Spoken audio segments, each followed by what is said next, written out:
ధరల పెరుగుదల నుంచి వినియోగదారులకు ఉపశమనం కలిగించేందుకే పెట్రోల్ డీజిల్ పై ఎక్సైజ్ డ్యూటీ తగ్గించామన్నారు కేంద్ర ఆర్థిక మంత్రి నిర్మలా సీతారామన్. అలాగే డీజిల్ ఎగుమతులపై లీటర్కు 21.5, జెట్ ఫ్యూయల్ ఎగుమతులపై లీటర్కు 29.5 చొప్పున సుంకాలు విధించినట్టుగా ప్రకటించారు. దీనివల్ల చమురు కంపెనీలు తమ ఉత్పత్తిని అంతర్జాతీయ మార్కెట్కు అమ్ముకోకుండా దేశీయ అవసరాలకు ప్రాధాన్యమిస్తామని తెలిపారు.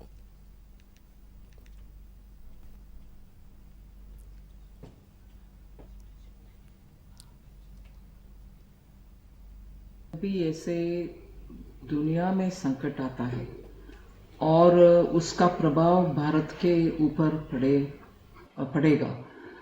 इससे पहले कोविड हो या अब हो, जिस तरीके से माननीय प्रधानमंत्री जी तुरंत इसको रिस्पॉन्ड करते हैं, जिससे जनता के ऊपर बोझ ना लगे और जनता के ऊपर ये कष्ट भी ना हो, किल्लत ना हो पेट्रोल